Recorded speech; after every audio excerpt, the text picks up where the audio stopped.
UPSC prelims clear ಮಾಡೋದು ಬಹಳಷ್ಟು ವಿದ್ಯಾರ್ಥಿಗಳ ಕನಸು. ನಿಮಗೂ ಕೂಡ ಆ ಕನಸಿರುತ್ತೆ, ನನಗೂ ಕೂಡ ಆ ಕನಸಿತ್ತು. ಆದರೆ ಕರ್ನಾಟಕದ ವಿದ್ಯಾರ್ಥಿಗಳ ಏಕೈಕ ಸಮಸ್ಯೆ ಏನು ಗೊತ್ತಾ? ಸರಿಯಾದ ಮಾರ್ಗದರ್ಶನದ ಕೊರತೆ. ನನ್ನನ್ನ ಸೇರಿಸ್ಕೊಂಡು ಹೇಳ್ತಾ ಇದ್ದೀನಿ. ಇತ್ತೀಚೆಗೆನೆ ಬೆಂಗಳೂರಿನಿಂದ ಒಬ್ರು ಡಾಕ್ಟರ್ ಕಾಲ್ ಮಾಡಿದ್ದಾರೆ ನನಗೆ. 2022ರಿಂದ ಅವರು ಪ್ರಿಲಿಮ್ಸ್ ಪರೀಕ್ಷೆನ ಬರೆದಿದ್ದಾರೆ. 2021, 22, 23 ಆ 3 ವರ್ಷಗಳ ನಡುವೆ 2 ಸಾರಿ ಪ್ರಿಲಿಮ್ಸ್ ಅನ್ನ ಬರೆದಿದ್ದಾರೆ. ಫೇಲ್ ಆಗಿದ್ದಾರೆ. 2019ಕ್ಕಿಂತ ಮುಂಚೆಯಿಂದನೇ ಅವರು ತಯಾರಿಯನ್ನ ಮಾಡ್ತಾ ಇದ್ರು. ಆ ವಿದ್ಯಾರ್ಥಿ ನೀಟ್ ಪರೀಕ್ಷೆನ ಪಾಸ್ ಆಗಿ MBBS ಮಾಡಿರೋರು. ನೀವು ಥಿಂಕ್ ಮಾಡಿ, ಪ್ರಿಲಿಮ್ಸ್ ಕ್ಲಿಯರ್ ಮಾಡೋಕ್ಕಾಗಿಲ್ಲ ಅವರಿಂದ. ಒಬ್ಬ ನೀಟ್ ಕ್ಲಿಯರ್ ಮಾಡುವಂತಹ ವಿದ್ಯಾರ್ಥಿ 3 ವರ್ಷ ಪ್ರಯತ್ನ ಪಟ್ಟರು ಕೂಡ ಪ್ರಿಲಿಮ್ಸ್ ಕ್ಲಿಯರ್ ಆಗ್ತಾ ಇಲ್ಲ. ಯಾಕೆ? ಅವ್ರೇನ್ ದಡ್ರಾ? ಇಂಗ್ಲಿಷ್ ನಲ್ಲಿ ನೀಟ್ ಪರೀಕ್ಷೆನ ಬರೆದಿರ್ತಾರೆ. UPSC ಇರೋದು ಕೂಡ ಇಂಗ್ಲಿಷ್ ನಲ್ಲೇ. 1 ವರ್ಷ ಅಂದ್ರೆ ಇಲ್ಲ ಬಹುಶಃ ಕಷ್ಟ ಅಂತ ಅನ್ಬೋದು ನಾವು. ಬಟ್ ಸತತ 3 ವರ್ಷ ತಯಾರಿ ಮಾಡಿದಾಗ್ಲೂ ಕೂಡ ಯಾಕೆ ಫೇಲ್ ಆಗ್ತಾರೆ? ಯಾಕಂತ ಅಂದ್ರೆ ಮಾರ್ಗದರ್ಶನದ ಕೊರತೆ. ಮೊದಲು ಏನಿರ್ತಾ ಇತ್ತು, ನೀವು 10-15 ವರ್ಷದ ಹಿಂದೆ ಹೋದ್ರೆ, ಉದಾಹರಣೆಗೆ DK ರವಿ ಅವರಾಗಿರ್ಬಹುದು, ರವಿ ಚರಣ್ ಅವರಿರ್ಬಹುದು, ರೋಹಿಣಿ ಸಿಂಧೂರಿ ಅವರಿರ್ಬಹುದು, ಇವರೆಲ್ಲರೂ ತಯಾರಿ ಮಾಡುವಾಗ ಸೋರ್ಸ್ ಗಳ ಕೊರತೆ ಇತ್ತು. ಏನನ್ನ ಓದಬೇಕು ಅಂತ ಪ್ರಶ್ನೆ ಇರಲಿಲ್ಲ ಅವರಲ್ಲಿ ಯಾವ ಪುಸ್ತಕ ಓದಬೇಕು ಅನ್ನೋ ಪ್ರಶ್ನೆ ಮಾತ್ರ ಇತ್ತು. ಹೋಗ್ತಾ ಇದ್ರು, ಪುಸ್ತಕನ ತೆಗೆದುಕೊಳ್ತಾ ಇದ್ರು, ಕ್ಲಾಸ್ ಅನ್ನ ಕೇಳ್ತಾ ಇದ್ರು, ನೋಟ್ಸ್ ಮಾಡ್ಕೊಳ್ತಾ ಇದ್ರು, ರಿವಿಷನ್ ಮಾಡ್ತಾ ಇದ್ರು, ಪಾಸ್ ಆಗ್ತಾ ಇದ್ರು. ಆದ್ರೆ ಇವತ್ತಿನ ವಿದ್ಯಾರ್ಥಿಗಳ ಮುಖ್ಯ ಸಮಸ್ಯೆ ಅಂತ ಅಂದ್ರೆ ಸಿಕ್ಕಾಪಟ್ಟೆ ಸೋರ್ಸ್ಗಳು, ಸಿಕ್ಕಾಪಟ್ಟೆ ಕೋಚಿಂಗ್ ಇನ್ಸ್ಟಿಟ್ಯೂಟ್ಗಳು, ಬಹಳಷ್ಟು ಕಡೆ ಮಾರ್ಗದರ್ಶನಗಳು, ಏನನ್ನ ಓದ್ಬೇಕು ಅನ್ನೋದೇ ಗೊತ್ತಾಗ್ತಾ ಇಲ್ಲ. ಗೊಂದಲ. ನಿಮ್ಮ ಮುಂದೆ ಒಂದೇ ಆಯ್ಕೆ ಇದ್ದಾಗ ನೀವು ಬೇರೆ ಏನೂ ನೋಡಲ್ಲ, ಆ ಆಯ್ಕೆನ ಸೆಲೆಕ್ಟ್ ಮಾಡ್ಕೊಳ್ಳೇಬೇಕಾಗತ್ತೆ. ಈಗ ಉದಾಹರಣೆಗೆ ನಿಮ್ ಮುಂದೆ ಒಂದು ನೀರಿನ ಬಾಟಲ್ ಅನ್ನ ಇಡ್ತೀನಿ ನಾನು. ಅವಾಗ ನೀವೇನ್ ಮಾಡ್ತೀರಿ? ನೀರಡಿಕೆ ಆಗಿರುತ್ತೆ, ನೀರ್ ಕುಡಿತೀರಿ. ಈಗ ನೀರಿನ ಬಾಟಲ್ ಬದಲಾಗಿ ಅದ್ರ ಪಕ್ಕದಲ್ಲಿ ಒಂದು ಎಳ್ನೀರನ್ನ ಇಡ್ತೀನಿ, ತೆಂಗಿನಕಾಯಿ ನೀರನ್ನ. ಅದ್ರ ಪಕ್ಕದಲ್ಲಿ ಇದಕ್ಕಿಂತ ಉತ್ತಮ ಗುಣಮಟ್ಟದ ನೀರಿನ ಬಾಟಲ್ ನ ಇಡ್ತೀನಿ. ಅವಾಗ ಕನ್ಫ್ಯೂಸ್ ಆಗೋಕ್ ಸ್ಟಾರ್ಟ್ ಆಗುತ್ತೆ. ಇವತ್ತಾಗ್ತಾ ಇರೋದು ಇದೇ ಸಮಸ್ಯೆ. ಆ ವಿದ್ಯಾರ್ಥಿ ಸೆಲ್ಫ್ ಸ್ಟಡಿ ಮಾಡಿರೋದಲ್ಲ, ಬೆಂಗಳೂರಿನ ಪ್ರತಿಷ್ಠಿತ ಇನ್ಸ್ಟಿಟ್ಯೂಟ್ ಅಲ್ಲೇ ಕೋಚಿಂಗ್ ತಗೊಂಡಿದ್ದಾರೆ. ಮತ್ತೆ ಅಲ್ಲಿ ಕೋಚಿಂಗ್ ಚೆನ್ನಾಗಿ ಕೊಟ್ಟಿಲ್ಲ ಅಂತ ಅಲ್ಲ, ಚೆನ್ನಾಗೇ ಕೊಟ್ಟಿದ್ದಾರೆ. ಬಟ್ ಪ್ರಿಲಿಮ್ಸ್ ಕ್ಲಿಯರ್ ಮಾಡೋದು ಗೊತ್ತಾಗ್ತಾ ಇಲ್ಲ ಇವರಿಗೆ. ಯಾಕೆ? ಏನ್ ಸಮಸ್ಯೆ?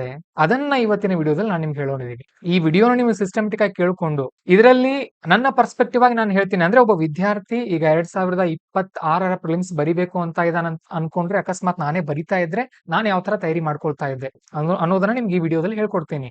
ನೀವ್ ಇದಕ್ಕೆ ನಿಮ್ಮ ಸ್ಟ್ರಾಟಜಿಗೆ ತಕ್ಕ ಹಾಗೆ ಬದಲಾವಣೆಗಳನ್ನ ಮಾಡ್ಕೊಳ್ಳಿ. ಅಷ್ಟು ಮಾಡ್ಕೊಂಡ್ರಿ ಅಂತ ಅಂದ್ರೆ ಖಂಡಿತವಾಗ್ಲೂ ನಿಮ್ ಪ್ರಿಲಿಮ್ಸ್ ಕ್ಲಿಯರ್ ಆಗೇ ಆಗುತ್ತೆ. ಕರ್ನಾಟಕದಲ್ಲಿ ಪ್ರತಿ ವರ್ಷ UPSC ಕ್ಲಿಯರ್ ಮಾಡೋರು 18ರಿಂದ 25 ಜನ ಇರ್ತಾರೆ. ಆ ಸಂಖ್ಯೆಯನ್ನ ನಾವು ಹೆಚ್ಚು ಮಾಡ್ಬೇಕಾಗಿದೆ. ಕನಿಷ್ಠ 100 ಜನ ನಮ್ಮವ್ರ ರ್ಯಾಂಕ್ ಬರಬೇಕು. ಆ ಕಾರಣಕ್ಕಾಗಿ ನಾವು ಪಾಂಚಜನ IAS ಅನ್ನ ಆರಂಭ ಮಾಡಿರೋದು.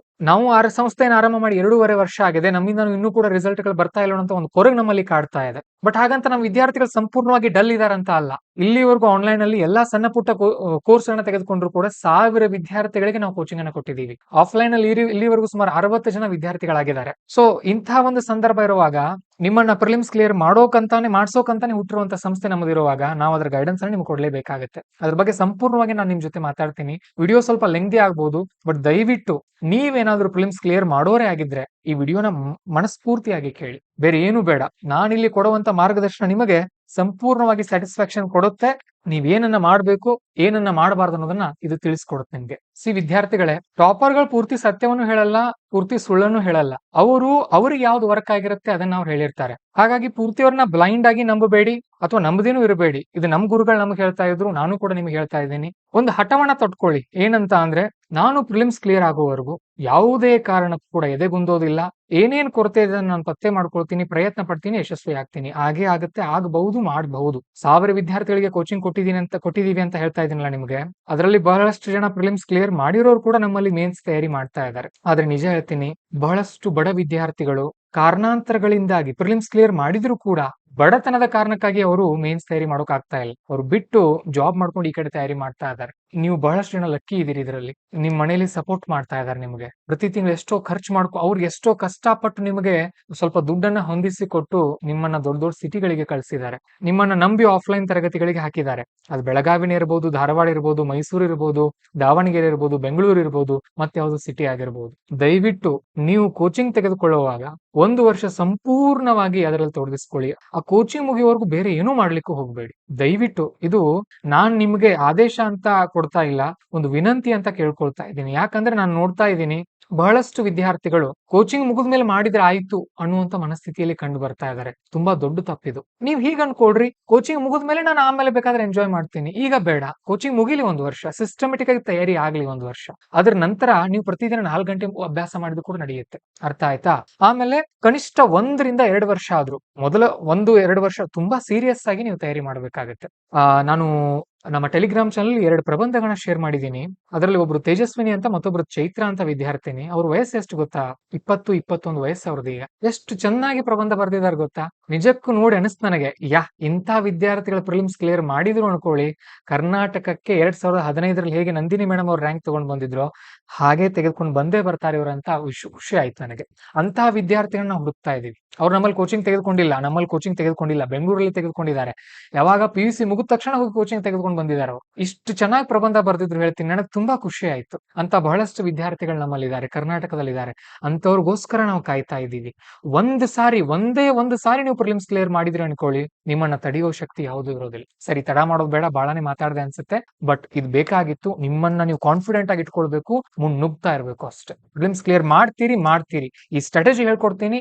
ಅಕ್ಟೋಬರ್ ಅಲ್ಲಿ ನಾವು ಇದೀವಿ, ಈಗ ಮೇ ವರ್ಗು ನೀವು ಏನೇನ್ ಮಾಡ್ಕೊಳ್ಬಹುದು ಅಂತ ನಾನು ಒಂದು ಪ್ಲಾನ್ ಹಾಕೊಡ್ತೀನಿ. ಆ ತರ ಮಾಡ್ಕೊಳ್ಳಿ, ಖಂಡಿತವಾಗ್ಲೂ ಯಶಸ್ವಿ ಆಗ್ತೀರಿ. ಒಂದು ಸ್ಟ್ರಾಟಜಿ ಇರಲಿ, ಒಂದು ರೊಟೀನ್ ಇರಲಿ, ಒಂದು ಶಿಸ್ತುಬದ್ಧವಾಗಿ ನೀವು ತಯಾರಿ ಮಾಡ್ತಾ ಹೋಗಿ, ಖಂಡಿತವಾಗ್ಲೂ ಕೂಡ ನೀವು ಯಶಸ್ವಿಗಳಾಗೆ ಆಗ್ತೀರಿ. ಬನ್ನಿ ಹಾಗಾದ್ರೆ ನಮ್ಮ ಒಂದು ಪ್ಲಾನ್ ಅನ್ನ ಸ್ಟಾರ್ಟ್ ಮಾಡೋಣ. Let's begin. ಮೊಟ್ಟ ಮೊದಲನೇದಾಗಿ ನಾವೀಗ ತಯಾರಿ ಮಾಡ್ತಾ ಇರೋದು 2026ರ ಪ್ರಿಲಿಮ್ಸ್ ಪರೀಕ್ಷೆಗೆ. UPSC ತಯಾರಿಯಲ್ಲಿ ನೀವು ಪ್ರಿಲಿಮ್ಸ್ ಅಂತ ತಗೊಂಡ್ರೆ ನಮಗೆ ಬೇಕಾಗೋದು ಒಂದು 2 ಮುಖ್ಯವಾದಂತಹ ಪೇಪರ್ಗಳಿರುತ್ತೆ. ಅದರಲ್ಲಿ ನಾನು ಬರಿತಾ ಇರೋದು ಕ್ಲಿಯರ್ ಆಗಿ ನಿಮ್ಗೆ ಕಾಣಿಸ್ತಾ ಇದೆ ಅನ್ಸುತ್ತೆ ನೋಡಿ. GS ಮತ್ತೊಂದು ನಮಗಿರೋದು CSAT, ಹೌದಲ್ವಾ? ಈ 2 ನಮಗೆ ಮುಖ್ಯವಾಗಿರುವಂತಹ ಪೇಪರ್ಗಳು. ಇದಕ್ಕೆ ಇನ್ನು ನಮಗೆ ಏನ್ ಬೇಕಾಗತ್ತೆ? ಓದೋದಾಯ್ತು, ಅದರಲ್ಲಿ ಪ್ರಾಕ್ಟೀಸ್ ಮಾಡ್ಕೊಳ್ಬೇಕಲ್ವಾ? ಅದನ್ನ ಓದೋದೇನೋ ಆಯ್ತು, ಪ್ರಾಕ್ಟೀಸ್ ಮಾಡ್ಬೇಕಲ್ವಾ? ಸೊ ಆ ಪ್ರಾಕ್ಟೀಸ್ ಮಾಡೋಕ್ ನಮ್ಗೆ ಏನ್ ಬೇಕಾಗತ್ತೆ? ಟೆಸ್ಟ್ಗಳು ಬೇಕಾಗತ್ತೆ. ಅದನ್ನ ಹೇಗ್ ಮಾಡೋದು, ಏನ್ ಮಾಡೋದು ಅಂತ ಕೂಡ ನಾನು ನಿಮಗೆ ಹೇಳ್ಕೊಡ್ತೀನಿ. ಸರಿ, ಮೊದಲೇ ನೋಡಿ, GS ನಲ್ಲಿ ನೀವು ಇಲ್ಲಿವರೆಗೂ ಹೇಗೆ ತಯಾರಿ ಮಾಡಿದಿರಿ ಬಿಟ್ಟಿದ್ದೀರಿ ಅದು ಗೊತ್ತಿಲ್ಲ ನನಗೆ.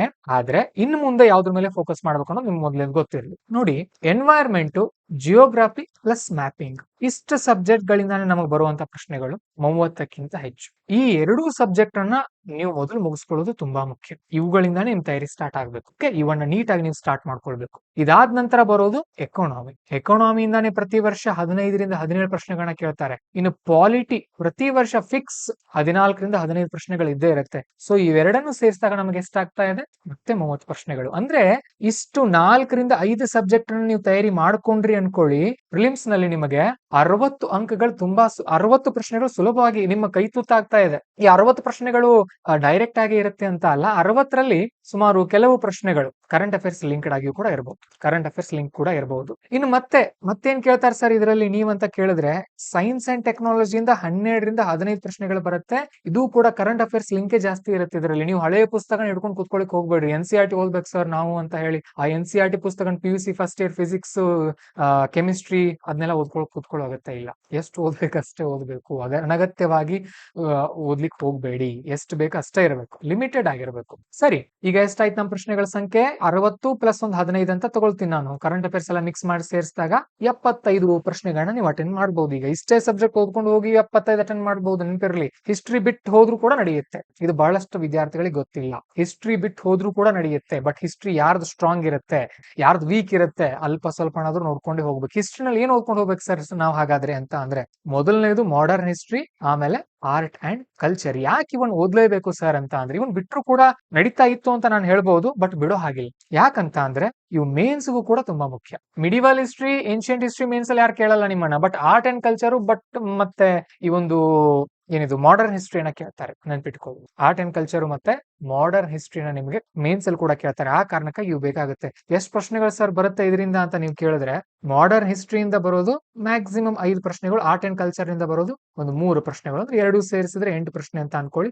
75 ಪ್ಲಸ್ 8 ಅಂತ ಒಂದು ಅಂದಾಜು 10 ಅಂತ ಅನ್ಕೊಡ್ರಿ. ಎಲ್ಲ ಸೇರಿಸಿ 85 ಪ್ರಶ್ನೆಗಳಾಯ್ತು. ಅರ್ಥ ಆಯ್ತಾ? ಇನ್ನು ಏನ್ಷಿಯಂಟ್ ಮತ್ತು ಮಿಡಿವಲ್ ಹಿಸ್ಟ್ರಿಯಿಂದ ಒಂದು 5-6 ಪ್ರಶ್ನೆಗಳು ಬರುತ್ತೆ. ಅಂದಾಜು ಎಲ್ಲ ಸೇರಿ 85ರಿಂದ 90 ಪ್ರಶ್ನೆಗಳು ನಮಗೆ ಎಲ್ಲಿಂದ ಬರುತ್ತೆ? ಸ್ಟ್ಯಾಟಿಕ್ ನಿಂದಾನೇ ಬರುತ್ತೆ. ನೆನ್ಪಿಟ್ಕೊಳ್ಳಿ, 85ರಿಂದ 90 ಪ್ರಶ್ನೆಗಳು ನಮಗೆ ಬರುವಂತದ್ದು ಸ್ಟ್ಯಾಟಿಕ್ ನಿಂದ. ಅರ್ಥ ಆಗ್ತಾ ಇದೆಯಾ? ನನ್ ಕೈ ಬಹುಶಃ ಅಲ್ಲಿ ಎಡಗಡೆ ಕಾಣ್ತಾ ಇದೆ, ಬಟ್ ನಾನು ಬಲಗೈನಿಂದಾನೇ ಬರಿತಾ ಇದ್ದೀನಿ.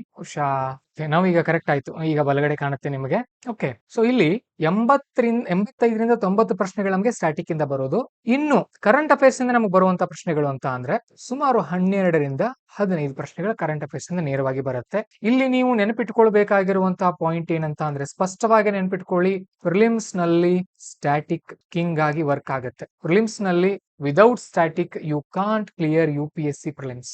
ಸ್ಟ್ಯಾಟಿಕ್ ಎಷ್ಟು ಸ್ಟ್ರಾಂಗ್ ಇರುತ್ತೆ ನಿಮ್ದು, ಸ್ಟ್ಯಾಟಿಕ್ ಎಷ್ಟು ಸ್ಟ್ರಾಂಗ್ ಇರುತ್ತೆ ಅಷ್ಟು ನಿಮ್ಮ ಸ್ಕೋರು ಪ್ರಿಲಿಮ್ಸ್ ಅಲ್ಲಿ ಚೆನ್ನಾಗಿ ಬರುತ್ತೆ, ಇಲ್ಲ ಅಂದ್ರೆ ಪ್ರಿಲಿಮ್ಸ್ ಅಲ್ಲಿ ಸ್ಕೋರ್ ಚೆನ್ನಾಗಿ ಬರೋದಿಲ್ಲ. ನೆನ್ಪಿಟ್ಕೊಡ್ರಿ, ಇಷ್ಟ ಅಂಶ ನಿಮಗೆ ಗೊತ್ತಿರಬೇಕು. ಓಕೆ, ಸೊ ಇನ್ನು ನೆಕ್ಸ್ಟ್ ನಾವು ನೋಡುವಂತದ್ದು GS ಏನೋ ಆಯ್ತು ಸರ್, ಕರೆಂಟ್ ಅಫೇರ್ಸ್ ಹೇಗೆ ಸರ್? ಈಗ ಈ 12ರಿಂದ 15 ಪ್ರಶ್ನೆಗೆ ಕರೆಂಟ್ ಅಫೇರ್ಸ್ ಯಾವ ತರ ನಾವು ತಯಾರಿ ಮಾಡಬೇಕು ಅದನ್ನು ಕೂಡ ಹೇಳ್ಕೊಡ್ತೀನಿ, ಗಮನ ಇಟ್ಕೊಂಡು ನೋಡಿ. ಕರೆಂಟ್ ಅಫೇರ್ಸ್ ಏನು? ಕರೆಂಟ್ ಅಫೇರ್ಸ್ಗೆ ಸೋರ್ಸ್ಗಳು ನಮಗೆ ಎರಡೇ ಸೋರ್ಸ್, ಒಂದು ನ್ಯೂಸ್ ಪೇಪರ್ ಮತ್ತೊಂದು monthly magazine. News paper compulsory the Hindu ಓದಿದ್ರೆ ತುಂಬಾ ಒಳ್ಳೇದು, ದ ಹಿಂದೂ ಓದಿದ್ರೆ ತುಂಬಾ ಒಳ್ಳೇದಾಗುತ್ತೆ ಕರೆಂಟ್ ಅಫೇರ್ಸ್. ಯಾಕೆ ಯಾಕೆ ಅಂತ ಅಂದ್ರೆ ಬಹಳಷ್ಟು ವರ್ಷಗಳಿಂದ UPSC ಅದನ್ನ ಒಂಥರ ಟ್ರಾಡಿಷನಲ್ ತರ ಫಾಲೋ ಮಾಡ್ಕೊಂಡು ಬಂದಿದೆ. ನಿಮಗೆ ಪ್ರಿಲಿಮ್ಸ್ ಪ್ಲಸ್ ಮೇನ್ಸ್ ಎರಡೂ ಕಡೆ ಹೆಲ್ಪ್ ಆಗುತ್ತೆ. ಇಲ್ಲ ಸರ್ ನಾನು ಇಂಡಿಯನ್ ಎಕ್ಸ್ಪ್ರೆಸ್ ಓದ್ತೀನಿ ಅಂದ್ರೆ ಓದಿ, ಪರವಾಗಿಲ್ಲ. ಅಂದ್ರೆ ಹೈಲೈಟ್ ಏನಿದೆ ಸುದ್ದಿ ಅದು ಗೊತ್ತಾಗುತ್ತೆ ನಮ್ಗೆ ನ್ಯೂಸ್ ಪೇಪರ್ ನಿಂದ. ಅಂದ್ರೆ ಯಾವ್ದು ಜಾಸ್ತಿ ಸುದ್ದಿಯಲ್ಲಿತ್ತು ಅದು ಗೊತ್ತಾಗುತ್ತೆ. ಉದಾಹರಣೆಗೆ ಒಂದು ಮಶ್ರೂಮ್ ಬಗ್ಗೆ ಪ್ರಶ್ನೆ ಕೇಳಿದ್ರು ಹೋದ ವರ್ಷ 2025ರ ಪ್ರಿಲಿಮ್ಸ್ ಅಲ್ಲಿ. ಅರಿಶಿಣದ ಬಗ್ಗೆ ಒಂದು ಪ್ರಶ್ನೆ ಬಂದಿತ್ತು, ಅರಿಶಿಣದ ಬಗ್ಗೆ ನೇರವಾಗಿದ್ದ ಹಿಂದೂ ನ್ಯೂಸ್ ಪೇಪರ್ ಆರ್ಟಿಕಲ್ ಬಂದಿತ್ತು. ಹಾಗೆ ನೇರವಾದ ಪ್ರಶ್ನೆಗಳು ಬರುತ್ತೆ ನ್ಯೂಸ್ ಪೇಪರ್ ನಿಂದ.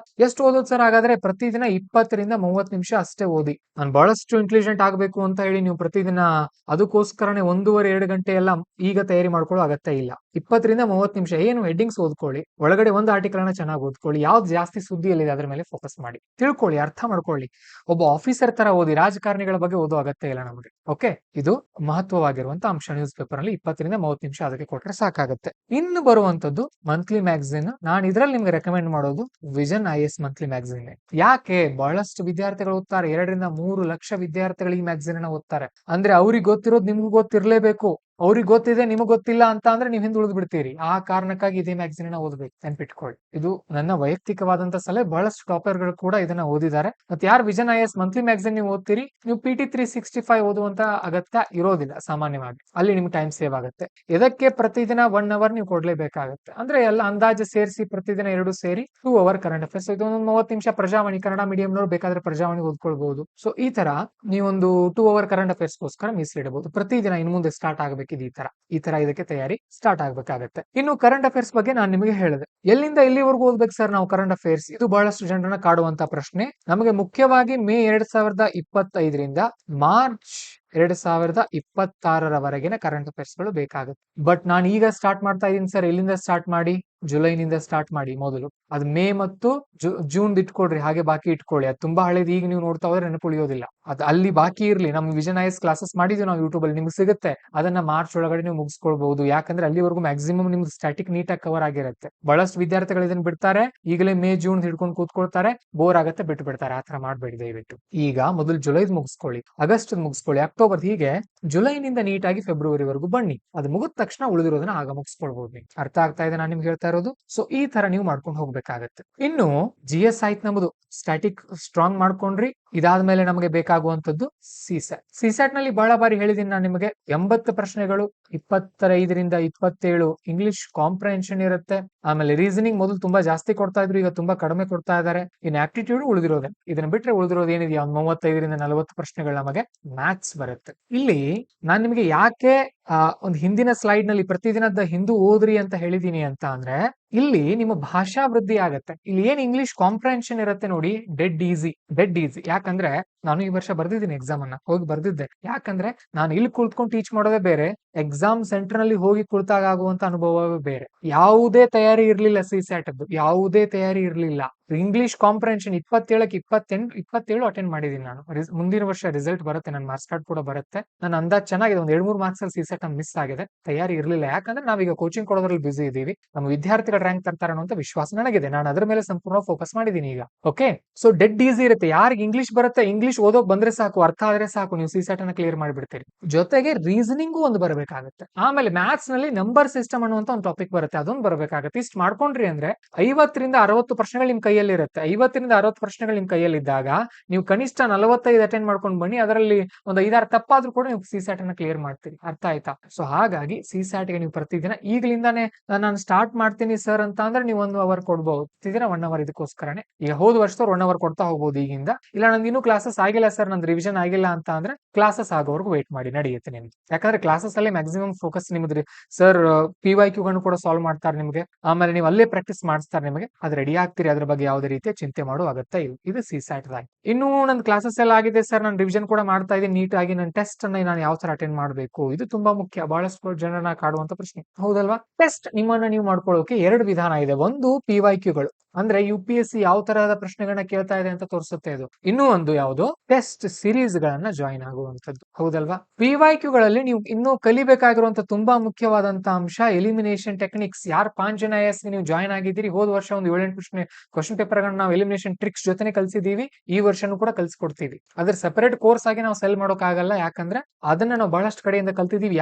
ನಾನು ಹೊಸದಾಗಿ ಕಲಿಬೇಕು ಸರ್ ಅಂತ ಅಂದ್ರೆ ಡೆಲ್ಲಿ UPSC ಸೀಕ್ರೆಟ್ಸ್ ಅನ್ನುವಂತಹ ಒಂದು ಆಪ್ ಇದೆ, ಡೆಲ್ಲಿ ಸೀಕ್ರೆಟ್ಸ್ ಅಂತ ಇದೆ, ಇನ್ಸ್ಟಾಲ್ ಮಾಡ್ಕೊಳ್ಳಿ. ಅದರಲ್ಲಿ ನಿಮಗೆ ಲೈಟ್ ಅಂಡ್ ಸ್ಕೋಪ್ ಬ್ಯಾಚ್ ಅಂತ ಸಿಗುತ್ತೆ. ಯಾರು ಪಾಂಜನಾಯಸ್ ಜಾಯಿನ್ ಆಗಿಲ್ಲ ನಿಮ್ಗೆ ಹೇಳ್ತಾ ಇದ್ದೀನಿ ನಾನು. ಇಲ್ಲ ಮತ್ತೊಂದ್ ಕಡೆ ಎಲ್ಲಾದ್ರೂ ಎಲಿಮಿನೇಷನ್ ಟೆಕ್ನಿಕ್ಸ್ ಕ್ಲಾಸ್ ಮಾಡ್ತಾ ಇದ್ದಾರೆ, ಕ್ಲಾಸ್ ಇದೆ ಅಂತಂದ್ರೆ ದಯವಿಟ್ಟು ಜಾಯಿನ್ ಆಗಿ. ಅದರಲ್ಲಿ ಟೈಮ್ ಇನ್ವೆಸ್ಟ್ ಮಾಡೋದು ನಿಮ್ಗೆ ತುಂಬಾ ಬೆನಿಫಿಟ್ ಆಗುತ್ತೆ, ತುಂಬಾ ಅಂದ್ರೆ ತುಂಬಾ ಬೆನಿಫಿಟ್ ಆಗುತ್ತೆ. ಇವತ್ತು ನಾನು ನಿಮ್ ಮುಂದೆ ಕುಳಿತುಕೊಂಡು ಇವತ್ತು ಟೀಚ್ ಮಾಡ್ತಾ ಇದ್ದೀನಿ ಅಂತ ಅಂದ್ರೆ ಆ ಕೋರ್ಸ್ ನೋಡಿ. ಆ ಕೋರ್ಸ್ ಇರ್ತಿರ್ಲಿಲ್ಲ ಅಂದ್ರೆ ನನಗೆ ನನ್ನ ಮೇಲೆ ವಿಶ್ವಾಸ ಇರ್ತಾ ಇರ್ಲಿಲ್ಲ.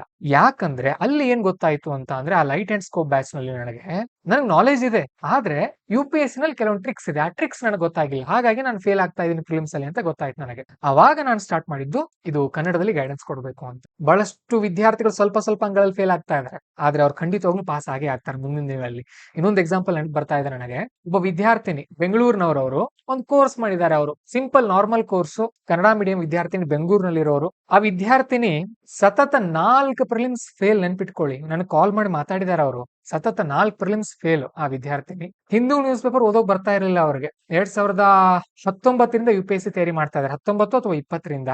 ಬೆಂಗಳೂರಿನ ದೊಡ್ಡ ಸಂಸ್ಥೆಯಲ್ಲೇ ಕೋಚಿಂಗ್ ತಗೊಂಡಿದ್ದಾರೆ, ಕೋಚಿಂಗ್ ಕೂಡ ಚೆನ್ನಾಗಿ ಆಗಿದೆ, ಗೈಡೆನ್ಸ್ ಚೆನ್ನಾಗಿ ಸಿಕ್ಕಿದೆ ಅವರಿಗೆ. ಬಟ್ ಪ್ರಿಲಿಮ್ಸ್ ಪಾಸ್ ಆಗ್ತಾ ಇರಲಿಲ್ಲ. ಅಳ್ತಾ ಇದ್ರಂತೆ ಅವರು ಲೈಬ್ರರಿ ಕುಳಿತುಕೊಂಡು. ಹಿಂದೂ ನ್ಯೂಸ್ ಪೇಪರ್ ಅರ್ಥ ಆಗಲ್ಲ, ನಿಜವಾಗ್ಲೂ ಅರ್ಥ ಆಗಲ್ಲ. ನಾನು ಕೂಡ ಬಿಟ್ಟಿದ್ದೆ ಅದನ್ನ, ಮುಟ್ಟೇ ಇಲ್ಲ ನಾನು ನ್ಯೂಸ್ ಪೇಪರ್. ಯಾಕೆ ಅರ್ಥ ಆಗಲ್ಲ, ಅದೇನ್ ಮಾಡೋರು, ಯಾವ ತರ ಅರ್ಥ ಮಾಡ್ಕೊಳ್ಳೋರು. ಬಟ್ ಇವಾಗ ಅರ್ಥ ಆಗತ್ತೆ ನಮಗೆ, ಯಾಕಂದ್ರೆ 7-8 ವರ್ಷ ಆಯ್ತು ತಯಾರಿ ಮಾಡೋಕ್ ಸ್ಟಾರ್ಟ್ ಮಾಡಿ. ಆ ವಿದ್ಯಾರ್ಥಿನಿ ಬಿಟ್ಟಿಲ್ಲ, ಆದ್ರೆ ಛಲ ಬಿಟ್ಟಿಲ್ಲ, ಪ್ರಯತ್ನ ಪಟ್ಟಿದ್ದಾರೆ.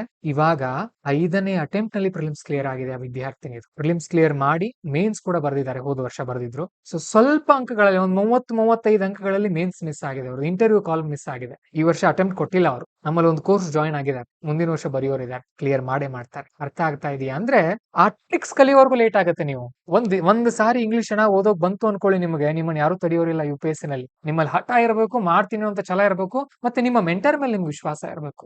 ಮತ್ತೆ ಅಲ್ಲಿಗೆ ನಿಂತು ಬಿಡಬಾರ್ದು. ಈಗ ಪಾಂಚನಾಯಸ್ ಅಲ್ಲಿ ಜಾಯಿನ್ ಆಗಿದ್ದೀರಿ, ಒಂದು ಕೋರ್ಸ್ ತಗೊಂಡಿದ್ದೀರಿ, ಪ್ರವೀಣ್ ಸರ್ ಈ ತರ ಹೇಳಿದ್ರು, 1 ವರ್ಷ ನನ್ನನ್ನ ಪೂರ್ತಿಯಾಗಿ ನಂಬಬೇಕು. ನಾನ್ ನಿಮ್ಮನ್ನ ಫೌಂಡೇಶನ್ ಅಲ್ಲಿ ರೆಡಿ ಮಾಡ್ತೀನಿ. ನಾವು ಪಾಂಚನಾಯಸ್ ಅಲ್ಲಿ ನಿಮ್ಮನ್ನ ಫೌಂಡೇಶನ್ ಅಲ್ಲಿ ರೆಡಿ ಮಾಡ್ತೀವಿ. ಅದ್ರ ನಂತರ ನೀವು ಮತ್ತೆ ಹುಡುಕ್ತಾ ಇರಬೇಕು, ಅಲ್ಲಲ್ಲಿ ಏನೇನ್ ಸಿಗ್ತಾ ಇದೆ, ನಮ್ಮಲ್ಲಿ ಏನೇನ್ ಕೊಡ್ತಾ ಇದೆ, ಪ್ರವೀಣ್ ಸರ್ ಹೇಳೋರಲ್ಲಿ ಇನ್ನೂ ಏನೇನ್ ಕೊಡ್ತಾ ಇದೆ, ಅವಾಗ ನನ್ ಮತ್ತೆ ಕಾಂಟ್ಯಾಕ್ಟ್ ಮಾಡ್ಬೇಕು. ಸರ್ ನನಗೆ ಯಾಕೋ ಈ ತರ ಅನಿಸ್ತಾ ಇದೆ, ಸರಿನಾ ಮಾಡ್ಲಾ ನಾನು, ಎಸ್ ಮಾಡಿ ಮುಂದುವರಿರಿ ಅಂತೀವಿ ನಾವು. ನಮ್ಮನೆ ನಂಬ್ಕೊಂಡು ಕುತ್ಕೊಳ್ಳೋ ಅಗತ್ಯ ಇಲ್ಲ. ಬಟ್ ಒಂದು ವರ್ಷ ನಮ್ಮ ನಂಬೇಕಾಗುತ್ತೆ. ಅದ್ರ ನಂತರ ನಿಮ್ಮದೇ ಆದಂತ ತಲೆಯನ್ನ ನೀವು ಓಡಿಸ್ಬೇಕು.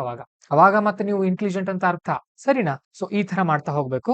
ಇನ್ನು PYQ ಯಾವ ತರ ಮಾಡ್ಬೇಕು ಸರ್? ಪ್ರತಿದಿನ ಕನಿಷ್ಠ 10 PYQ ಇನ್ ಮುಂದೆ ನೀವು ಸ್ಟಡಿ ಮಾಡೋಕ್ ಸ್ಟಾರ್ಟ್ ಮಾಡ್ಬೇಕು. ಉದಾಹರಣೆಗೆ ನಮ್ಗೆ 2011ರಿಂದ 2025 PYQ ಸಿಗುತ್ತೆ. 15 ವರ್ಷ ಆಯ್ತು ಅಂದ್ರೆ 1500 ಪ್ರಶ್ನೆಗಳಿವೆ. ಇಷ್ಟು ಪ್ರಶ್ನೆಗಳನ್ನ ತಪ್ಪದೆ ಪ್ರತಿಯೊಂದು ಪ್ರಶ್ನೆನ ಓದ್ಬೇಕು, ಅರ್ಥ ಮಾಡ್ಕೊಳ್ಬೇಕು, ಆಪ್ಷನ್ಸ್ ಅನ್ನ ಎಲ್ಲ ಓದ್ಬೇಕು, ಆಮೇಲೆ ಉತ್ತರವನ್ನ ಗೆಸ್ ಮಾಡ್ಬೇಕು. ತಪ್ಪಿದ್ರೆ ಎಲ್ಲಿ ತಪ್ಪಿದೆ ಅಂತ ತಿಳ್ಕೊಳ್ಬೇಕು. ಅದನ್ನ ಹೇಗ್ ಮಾಡೋದು ಸರ್? ಹೇಗಂದ್ರೆ, ಉದಾಹರಣೆಗೆ ನಾನು ನಿಮಗೆ ಸಬ್ಜೆಕ್ಟ್ ಗಳನ್ನ ಹೇಳಿದೆ, ಇಷ್ಟು ಸಬ್ಜೆಕ್ಟ್ ಅನ್ನ ಓದ್ಬೇಕಾಗಿದೆ. ಎನ್ವೈರನ್ಮೆಂಟ್ ಓದ್ಬೇಕಾಗಿದೆ, ಜಿಯೋಗ್ರಫಿ ಓದ್ಬೇಕಾಗಿದೆ, economy, polity, science and technology, modern history, art and culture ಎಲ್ಲ ಓದ್ಬೇಕಾಗಿದೆ.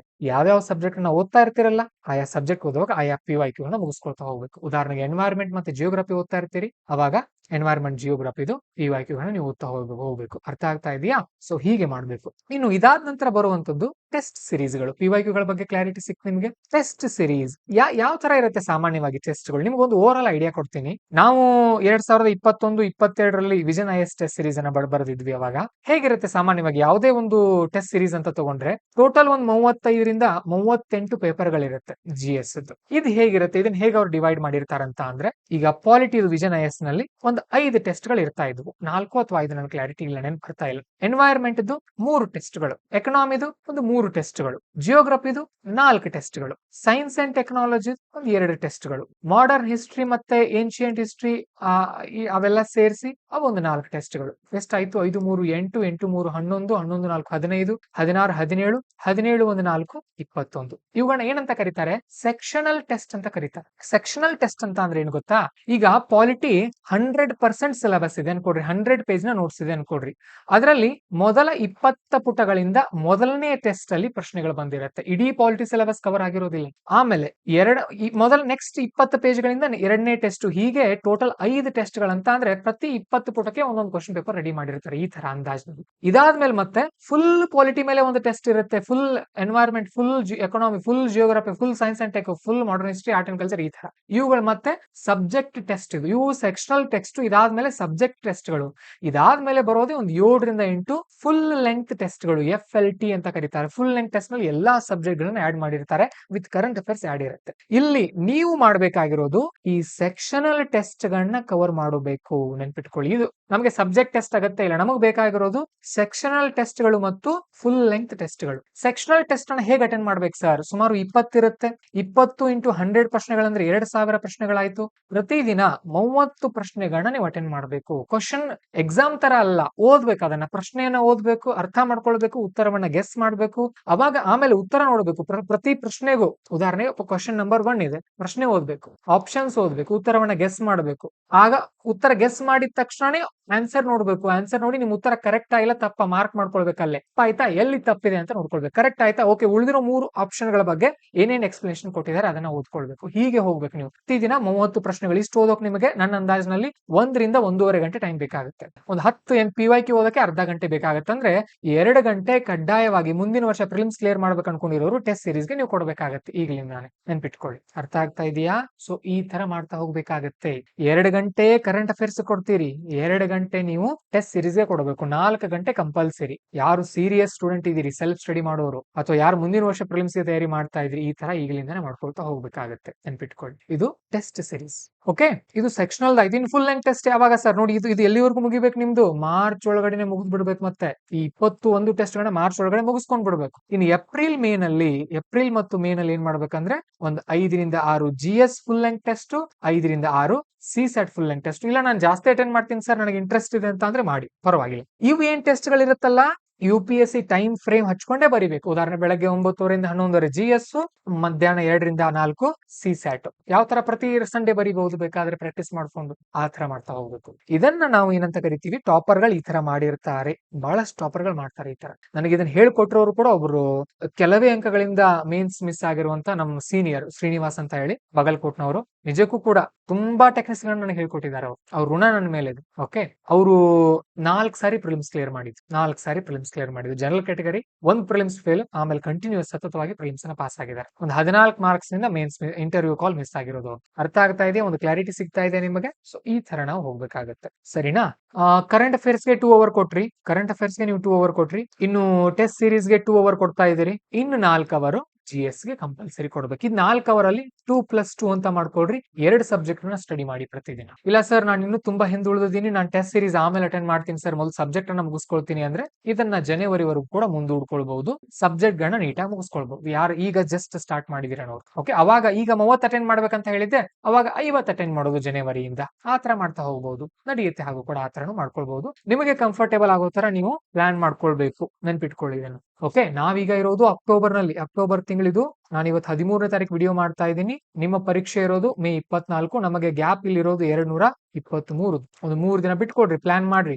220 ದಿನ ಪ್ಲಾನ್ ಮಾಡ್ಕೊಂಡು ಪರ್ಫೆಕ್ಟ್ ಆಗಿ ಟೈಮ್ ಕೊಡ್ರಿ. UPSC ಗೆ ನಿಮ್ಮ ಪ್ರಿಲಿಮ್ಸ್ ಖಂಡಿತವಾಗ್ಲೂ ಕ್ಲಿಯರ್ ಆಗುತ್ತೆ. ಮತ್ತೆ ನನ್ನ ಅಂದಾಜಿನ ಪ್ರಕಾರ 220 ದಿನ ಪ್ರತಿದಿನ ನೀವು ಒಂದು 10 ಅವರ್ ಟಾರ್ಗೆಟ್ ಹಾಕೊಡ್ರಿ. ಅದರಲ್ಲಿ 8 ಅವರ್ ರೀಚ್ ಆಗಬೇಕು, ಆಗ್ಲೇಬೇಕು. ಅದರಲ್ಲಿ ಯಾವುದೇ ರೀತಿಯ ಕನ್ಸೆಷನ್ ಇಲ್ಲ. ಮತ್ತೆ ಈಗ ಒಂದು 5-6 ಗಂಟೆ ಮಾಡ್ರಿ, ಆ ತರ ಇಲ್ಲ. You have to study for 8 hours. 24 ಗಂಟೆ ಇರುತ್ತೆ ನಿಮಗೆ.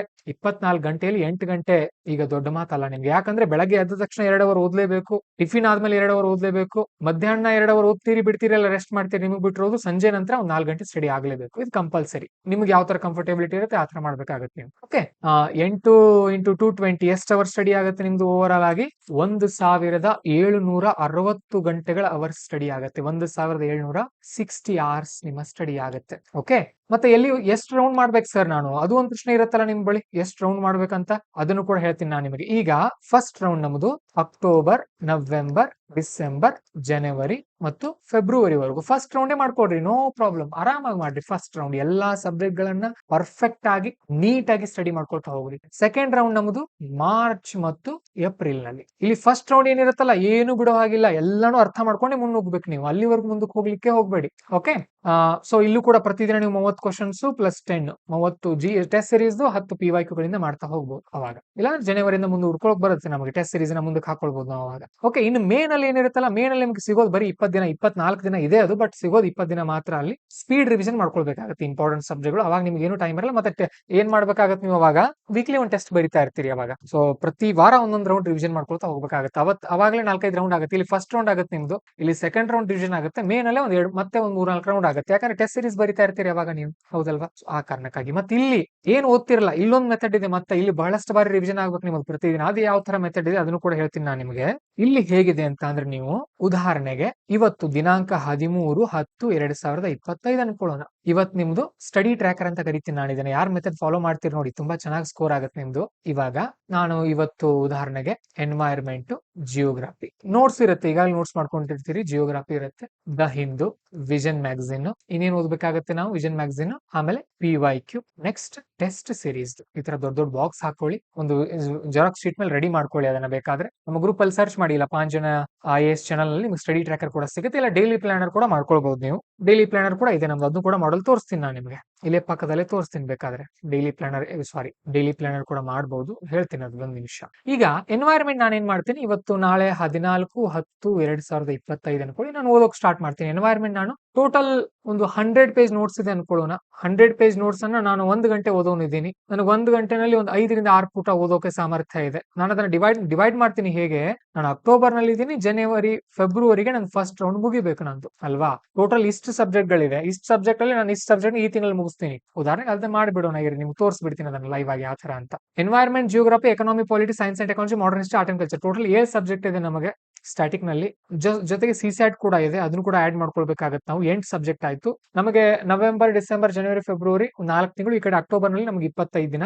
ಅಂದ್ರೆ ಇಲ್ಲೊಂದು 4 ತಿಂಗಳಿಂದ ನಂಗೆ 120 ದಿನ ಸಿಗ್ತಾ ಇದೆ, ಪ್ಲಸ್ ಈ ಕಡೆ ಒಂದು 10 ಡೇಸ್ 130 ದಿನ ಸಿಗ್ತಾ ಇದೆ. ನನ್ನ ಬಳಿ ಇರೋದು 8 ಸಬ್ಜೆಕ್ಟ್, ಹೌದಲ್ವಾ? ಸೊ ನಾನು ಏನ್ ಮಾಡ್ತೀನಿ, ಡಿವೈಡ್ ಮಾಡ್ಕೊಳ್ತೀನಿ. ಓಕೆ, ಈ ತಿಂಗಳಲ್ಲಿ ಅಕ್ಟೋಬರ್ 15 ಡೇಸ್ ಮಾತ್ರ ಇದೆ ನನಗೆ. ನಾನು ಎನ್ವೈರ್ಮೆಂಟ್ ಒಂದು ಸಬ್ಜೆಕ್ಟ್ ಪೂರ್ತಿಯಾಗಿ ಮುಗಿಸ್ಕೊಳ್ತೀನಿ. ಜಿಯೋಗ್ರಫಿ, ಎಕನಾಮಿನ ನಾನು ಏನ್ ಮಾಡ್ತೀನಿ ನವೆಂಬರ್ ಅಲ್ಲಿ. ಪಾಲಿಟಿ ಮತ್ತು ಸೈನ್ಸ್ ಅಂಡ್ ಟೆಕ್ನಾಲಜಿ ನಾನು ಡಿಸೆಂಬರ್ ಅಲ್ಲಿ ಮುಗಿಸ್ಕೊಳ್ತೀನಿ. Modern history and art and culture ಅನ್ನ ಜನವರಿಯಲ್ಲಿ ಮುಗಿಸ್ಕೊಳ್ತೀನಿ. ಫೆಬ್ರವರಿನಲ್ಲಿ CSAT ಮುಗಿಸ್ಕೊಳ್ತೀನಿ. ಈ ತರ ಮಾಡ್ಕೊಳ್ಬಹುದು. ಇಲ್ಲ CSAT ಡೈಲಿ 1 ಅವರ್ ಕೂಡ ಮಾಡ್ಕೊಳ್ಬಹುದು. ಅದನ್ನ ನಿಮಗೆ ಯಾವ್ದು ಕಂಫರ್ಟೇಬಲ್ ಅನ್ಸುತ್ತೆ ಆ ತರ ನೀವು ಮಾಡ್ಕೊಂಡು ಹೋಗಬಹುದು. ಈಗ ನಾನು ಎನ್ವೈರ್ಮೆಂಟ್ ಸ್ಟಾರ್ಟ್ ಮಾಡಿದೆ ಅನ್ಕೊಳ್ಳಿ. ಎನ್ವೈರ್ಮೆಂಟ್ ಪ್ಲಸ್ ಜಿಯೋಗ್ರಫಿನೇ ತಗೊಳ್ತೀನಿ ನಾನು, ಯಾಕಂದ್ರೆ ನನಗೆ ಒಂದೇ ಸಬ್ಜೆಕ್ಟ್ 4 ಅವರ್ ಓದೋಕ್ಕಾಗಲ್ಲ, 2 ಅವರ್ ಓದಬಹುದು ನಾನು ಆಕ್ಚುಲಿ ಮ್ಯಾಕ್ಸಿಮಮ್ ಆಗಿ. ಸೊ ನಾನು ಏನ್ ಮಾಡ್ತೀನಿ, ಎನ್ವೈರ್ಮೆಂಟ್ ಅನ್ನ ಈ ತಿಂಗಳಲ್ಲಿ ಮುಗಿಸಬೇಕು ಅಕ್ಟೋಬರ್ ಅಲ್ಲಿ. ಅಂದ್ರೆ 100 ಪೇಜ್ ಇದೆ, ನನ್ನ ಬಳಿ ಇರೋದು 15 ದಿನ. 15 ಇಂಟು 10 ಅಂತಾರೆ 150 ಆಗುತ್ತೆ. 10 ಪೇಜ್ ಓದೋಗುತ್ತೆ, ಒಂದು 7 ಪೇಜ್ ಓದ್ತೀನಿ ನಾನು. ಪೇಜ್ ನಂಬರ್ 1 to 7 ಅಂತಾನೆ ಬರೀತೀನಿ ನಾನು ಇಲ್ಲಿ. ಜಿಯೋಗ್ರಫಿನೂ ಕೂಡ ಅದೇ ತರ ಒಂದು 150-180 ಪೇಜಸ್ ಇದೆ ಅನ್ಕೊಡ್ರಿ. ನಾನು ಇದನ್ನ ಏನ್ ಮಾಡ್ತೀನಿ, ಇಲ್ಲಿ ಡೈಲಿ 10 ಪೇಜಸ್ ಓದ್ತೀನಿ ಅನ್ಕೊಳ್ಳಿ, ಅಥವಾ ನನಗೆ ಒಂದು 7 to 8 ಪೇಜಸ್ ಓದ್ತೀನಿ ಅನ್ಕೊಡ್ರಿ. ದ ಹಿಂದೂ ಯಾವ್ದೇ ತಾರೀಕಿದು ಓದ್ತೀನಿ, ಇವತ್ತಿಂದೆ 4/10 ಇವತ್ತಿಂದೆ ಓದ್ತಾ ಇದ್ದೀನಿ. ವಿಷನ್ ಮ್ಯಾಗಝಿನ್ ನಾನು ಜುಲೈ ಮಂತ್ದು, ಅದು ಪ್ರತಿ ತಿಂಗಳು ನಮಗೆ ವಿಷನ್ ಮ್ಯಾಗಝಿನ್ 100 ಪುಟ ಇರುತ್ತೆ ಟೋಟಲ್. ನಮಗೆ ಪ್ರತಿ ತಿಂಗಳು ಅದನ್ನ ನಾವು ಮಾಡ್ತಾ ಹೋದ್ರೆ ಒಂದು 10 ತಿಂಗಳಾದ್ರೂ ನಾವು ಮಿನಿಮಮ್ ಓದಬೇಕಾಗತ್ತೆ. ಅವು ಕೂಡ ಎಷ್ಟು ಪುಟ ಆಗುತ್ತೆ, 1000 ಪುಟಗಳಾಗತ್ತೆ. 1000 ಪುಟಗಳನ್ನ ನಾನು ಫೆಬ್ರವರಿಗಳೇ ಮುಗಿಸ್ಕೊಳ್ಬೇಕು ಅಂದ್ರೆ ನನ್ನ ಬಳಿ ಇರೋದು ಪ್ರತಿದಿನ ಒಂದು ಅಂದಾಜು 15 ಪುಟ ಓದ್ಬೇಕಾಗತ್ತೆ ನಾವು, ಹೌದಲ್ವಾ? 15. ಓಕೆ, ಒಂದ್ ನಿಮಿಷ ನಾನು ನೋಡ್ತೀನಿ, ಲೆಕ್ಕ ಮಾಡಿ ಹೇಳ್ತೀನಿ ನಿಮಗೆ. ಎಸ್, ಸುಮಾರು ಪ್ರತಿದಿನ ನೀವು 12 ಪುಟ ಆದ್ರೂ ಕನಿಷ್ಠ ಓದ್ಬೇಕಾಗುತ್ತೆ. ಅದನ್ನ ಬರೀತೀನಿ July 1 to 12. Or English speed ಇರೋ 15 ಕೂಡ ಮಾಡ್ಕೊಳ್ಬಹುದು. ಹೇಗೆ ಓದೋದು ಸರ್? ಎಲ್ಲ ಓದೋ ಹಾಗಿಲ್ಲ. ಇಲ್ಲಿ ಕ್ಲಾಸ್ ಅಲ್ಲಿ ಹೇಳುವಾಗ ಹೇಳಿರ್ತೀವಲ್ಲ ನಿಮಗೆ, ಕ್ಲಾಸ್ ಕೂಡ ಮಾಡ್ತಾ ಇದೀವಿ ಫ್ರೀ ಆಗಿ. ಅದರದ್ದು ಪ್ರಿಲಿಮ್ಸ್ ಏನ್ ಇಂಪಾರ್ಟೆಂಟ್ ಅಂತ ಹೇಳ್ತೀನಿ, ಅದನ್ನ ಮಾತ್ರ ಓದೋದು ಆಗುತ್ತೆ. 1 ಅವರ್ ಅಲ್ಲಿ ಆಗುತ್ತೆ. ವರ್ಡ್ ಟು ವರ್ಡ್ ಅಲ್ಲ, ಯಾವ್ದು ಪ್ರಿಲಿಮ್ಸ್ ಇಂಪಾರ್ಟೆಂಟ್ ಅಂತ ಹೇಳ್ತೀನಿ ಅದನ್ನ ಮಾತ್ರ ಈಗ ಮಾಡ್ತಾ ಹೋಗ್ಬೇಕು. ಇನ್ನು PYQ, ಉದಾಹರಣೆಗೆ ಎನ್ವೈರ್ಮೆಂಟ್ ಮತ್ತು ಜಿಯೋಗ್ರಫಿ ಇದೆ. ಎಸ್, ನಾನು ಬರೀತೀನಿ ಎನ್ವೈರ್ಮೆಂಟ್ ಬರೀತೀನಿ. ಯಾವ್ದು question number 1 to 10, question number 1 to 5 geography, question number 1 to 5 ಅಂತಾನೆ ಬರೀತೀನಿ. ಇನ್ನು ಟೆಸ್ಟ್ ಸಬ್ಜೆಕ್ಟ್ ಉದಾಹರಣೆಗೆ ಎನ್ವೈರ್ಮೆಂಟ್ 15 ಕ್ವಶನ್ಸ್, ಜಿಯೋಗ್ರಫಿ 15 ಕ್ವಶನ್ಸ್, ಅಥವಾ ಜಸ್ಟ್ ಎನ್ವೈರ್ಮೆಂಟ್ ನಾನು 30 ಕ್ವಶನ್ಸ್ ಅನ್ನ ಮಾಡ್ತೀನಿ. ಅರ್ಥ ಆಗ್ತಾ ಇದೆ ನಿಮ್ಗೆ? ಎಲ್ಲಿ ಸಿಗುತ್ತೆ ಸರ್, ಇದು ಯಾವ ತರ ಸಿಗುತ್ತೆ? ಸೀರೀಸ್ ಗಳ ಫಸ್ಟ್ ಅವ್ರು ಚಾರ್ಟ್ ಬಿಡ್ತಾರೆ ನೋಡ್ರಿ, ಆ ಚಾರ್ಟ್ ನಲ್ಲೇ ಕೊಟ್ಟಿರ್ತಾರೆ. ಉದಾಹರಣೆಗೆ ಮೊನ್ನೆ ನಾನು ಡೆಲ್ಲಿ ಸೀಕ್ರೆಟ್ಸ್ ದವ್ರು ಕೊಟ್ಟಿದ್ದೆ, ಬರೀ 199 ರೂಪಾಯಿಗೆ ನಿಮಗೆ ಟೆಸ್ಟ್ ಸೀರೀಸ್ ಸಿಗ್ತಾ ಇತ್ತು. ಓಕೆ, ಆ ತರನು ಕೂಡ ನೀವು ಮಾಡಬಹುದು. ಇಲ್ಲ ಎನ್ಲೈಟ್ IAS ಅಂತ ಒಂದಿದೆ, ಎನ್ಲೈಟ್ IAS ಅಂತ, ಅವ್ರದ್ದು ಕೂಡ ಟೆಸ್ಟ್ ಸೀರೀಸ್ ತುಂಬಾ ಚೆನ್ನಾಗಿದೆ. ಇಲ್ಲ ವಿಷನ್ IAS, ಇನ್ಸೈಟ್ಸ್ IAS, ಇವೆಲ್ಲ ಟೆಸ್ಟ್ ಸೀರೀಸ್ ಗಳು ಸಿಗ್ತಾ ಇರುತ್ತೆ ನಿಮಗೆ ಮಾರ್ಕೆಟ್ ಅಲ್ಲಿ, ಒಂದ್ಸಾರಿ ಚೆಕ್ ಮಾಡ್ಕೊಳ್ಳಿ. ಅರ್ಥ ಆಯ್ತಾ? ಈಗ ನೆಕ್ಸ್ಟ್ 15ನೇ ತಾರೀಕು ನಾನು ಓದ್ತಾ ಇರ್ತೀನಲ್ಲ, ಒಂದು ಲೈನ್ ಮಿಸ್ ಮಾಡಿದೆ ನಾನು ನಿಮಗೆ, ರಿವಿಷನ್. ಇಲ್ಲಿ ಎನ್ವೈರ್ಮೆಂಟ್ 1 to 7 ಏನ್ ಓದಿದ್ರಿ ನೋಡ್ರಿ, ಅದು ರಿವಿಷನ್ ಆಗ್ಲೇಬೇಕು, ಅದ್ರ ಮುಂದಿನ ಆಮೇಲೆ ಓದೋದು. ಇಲ್ಲಿ ಮತ್ತೆ 8 to 14, ಇಲ್ಲಿ 1 to 10 ಓದಿರ್ತೀರಿ, ಅದ್ರ ರಿವಿಷನ್ ಮಾಡೋದು, ಆಮೇಲೆ ಮುಂದೆನೆ ಓದು. ಎಷ್ಟು ರಿವಿಷನ್? ಬರೀ 5ರಿಂದ 10 ನಿಮಿಷ ಕಣ್ಣಾಡಿಸಿ, ಅದ್ರ ಮೇಲೆ ಬೆರಳು ಆಡಿಸ್ತಾ ಕಣ್ಣಾಡಿಸಿ, ರಿವಿಷನ್ ಆಗುತ್ತೆ ನಿಮಗೆ. ದ ಹಿಂದೂ ಏನ್ ರಿವಿಷನ್ ಮಾಡೋಗತ್ತೆ ನೆನ್ಪು ಮಾಡ್ಕೊಡ್ರಿ, ನೀವು ನಿನ್ನೆ ಏನ್ ಬಂದಿತ್ತು ಅಂತ ಅಷ್ಟು ಸಾಕು. ವಿಷನ್ ಮ್ಯಾಗಝಿನ್ ಕೂಡ ಅದನ್ನ ರಿವಿಷನ್ ಮಾಡ್ಕೊಂಡು ಮುಂದಕ್ಕೆ ಹೋಗೋದು. ಇಲ್ಲಿ 13 to 24 ಅಂತ ಬರೆಯೋದು. PYQ ಗಳನ್ನ ರಿವಿಷನ್ ಮಾಡೋಗತ್ತಿಲ್ಲ, ಮುಂದಕ್ಕೆ ಹೋಗ್ರಿ. ಟೆಸ್ಟ್ ಗಳನ್ನ ಕೂಡ ಮುಂದಕ್ಕೆ ಹೋಗ್ರಿ, ಏನ್ ಪ್ರಾಬ್ಲಮ್ ಇಲ್ಲ. ಬಟ್ ಎಕ್ಸ್ಟ್ರಾ ಎಲ್ಲಿ ತಪ್ಪಿರ್ತಿರಲ್ಲ ಆ ಕ್ವಶನ್ಸ್ ಅನ್ನ ಒಂದ್ ಸಾರಿ ನೋಡ್ಕೊಳ್ರಿ. ಈ ತರ ಮಾಡ್ಕೊಳ್ಬೇಕು. ರಿವಿಷನ್ಗೆನೆ ಕನಿಷ್ಠ 1 hour ಸ್ಪೆಂಡ್ ಆಗ್ಬೇಕು ನೆಕ್ಸ್ಟ್ ಮಾರನೇ ದಿನದಿಂದ. ನೀವು UPSC ಓದ್ತಾ ಇದ್ರಿ, ಯಾವ್ದೋ ಸಣ್ಣ ಪುಟ್ಟ ಎಕ್ಸಾಮ್ ಅಲ್ಲ. ಈ ನೀಟು ಆಮೇಲೆ JEE ಎಕ್ಸಾಮ್ ಓದುವಂತ ವಿದ್ಯಾರ್ಥಿಗಳು 10-12 ಗಂಟೆ ಓದ್ತಿರ್ತಾರೆ. ನೀವು 9 ಗಂಟೆ ಆದ್ರೂ ಮಿನಿಮಮ್ 8 ಗಂಟೆ ಆದ್ರೂ ಸಿನ್ಸಿಯರ್ ಆಗಿ ಆಗಲೇಬೇಕು ಸ್ಟಡಿ. ಎಕ್ಸಾಮ್ ಸಮೀಪ ಬರ್ತಾ ಇದೆ, ಸೀರಿಯಸ್ ಆಗ್ರಿ ಈಗಿಂದ. ಅದಕ್ಕೋಸ್ಕರ ನಾನು ಹೇಳ್ತಾ ಇರೋದು. ಓಕೆ, ಸೊ ಹೀಗೆ ರಿವಿಷನ್ ಆಗ್ತಾ ಹೋಗ್ಬೇಕು. ಇನ್ನು ನಾನು ನಿಮಗೆ ಸ್ಟ್ಯಾಟಿಕ್ ಸಬ್ಜೆಕ್ಟ್ ಓದಿ ಅಂತ ಹೇಳಿದೆ, 2 hour ಓದಿ ಅಂತ. ಉದಾಹರಣೆಗೆ ಎನ್ವೈರ್ಮೆಂಟ್ ನೀವು 2 hour ಓದ್ಬೇಕು, ಜಿಯೋಗ್ರಫಿ 2 hour ಓದ್ಬೇಕು. ಯಾವ ತರ ಓದ್ತೀರಿ? ಹೀಗೆ ಓದಿ. ಹೇಗಂದ್ರೆ ಮೊದಲು ಕೂತ್ಕೊಳ್ರಿ, 45 ನಿಮಿಷ ಓದಿ, 10 ನಿಮಿಷ ಅದನ್ನೇ ರಿವಿಷನ್ ಮಾಡಿ. ಆಮೇಲೆ ಮತ್ತೆ 5 ನಿಮಿಷ ಬ್ರೇಕ್ ತಗೊಳ್ಳಿ, ಮತ್ತೆ 45 ನಿಮಿಷ, ಒಂದು 50 ನಿಮಿಷ ಓದ್ಕೊಳ್ಳಿ, 10 ನಿಮಿಷ ರಿವಿಷನ್ ಮಾಡಿ, ಮುಗೀತು. 2 hour ಸ್ಲಾಟ್ ಮುಗೀತು. ಬ್ರೇಕ್ ತಗೊಳ್ರಿ, 1 hour ಫುಲ್ ಬ್ರೇಕ್ ತಗೊಳ್ರಿ. ಜಿಯೋಗ್ರಫಿ ಮತ್ತೆ ಸೇಮ್ ಟು ಸೇಮ್. ಉದಾಹರಣೆಗೆ ನೀವು ಇದೇ ತರ ಮಾಡಬೇಕು. 2 hour ಸ್ಲಾಟ್ ಹಾಕೊಡ್ರಿ, 2+2+2+2 ಈ ತರ ಸ್ಲಾಟ್ ಇರಲಿ. 2 hour ಆದ್ಮೇಲೆ 1 hour ಬ್ರೇಕ್ ಇರಲಿ, ಇಲ್ಲಿ 2 hour ಆದ್ಮೇಲೆ 2 hour ಬ್ರೇಕ್ ಇರಲಿ, 2 hour ಆದ್ಮೇಲೆ 1 hour ಬ್ರೇಕ್, ಇಲ್ಲಿ 2 hour ಆದ್ಮೇಲೆ 2 hour ಬ್ರೇಕ್, ಈ ತರ ಇರಲಿ. ಬಹಳಷ್ಟು ವಿದ್ಯಾರ್ಥಿಗಳು ಏನ್ ಮಾಡ್ತಾರೆ, ಒಂದು 4 to 5 hour ಕೂತ್ ಬಿಡ್ತಾರೆ ಒಂದಿನ, ಅಥವಾ ಒಂದೊಂದಿನ ಫುಲ್ 8 hour ಕೂತ್ ಬಿಡ್ತಾರೆ ಒಂದೇ ಕಡೆ. ಕಾಲೆಲ್ಲ ಬಾವು ಬರುತ್ತೆ, ಟಯರ್ಡ್ ಆಗ್ತಾರೆ, ಬಿಟ್ಟು ಬಿಡ್ತಾರೆ ಓದೋದನ್ನ. ಆ ತರ ಮಾಡ್ಬೇಕು. That is not the correct method. ಅದು ಸರಿಯಾದ ವಿಧಾನ ಅಲ್ಲ. ಹಾಗೆ ಸ್ಟಡಿ ಮಾಡಬಾರ್ದು. ಅದರಿಂದ ನಿಮಗೆ ಕಷ್ಟ ಆಗುತ್ತೆ, ತೊಂದರೆ ಆಗುತ್ತೆ.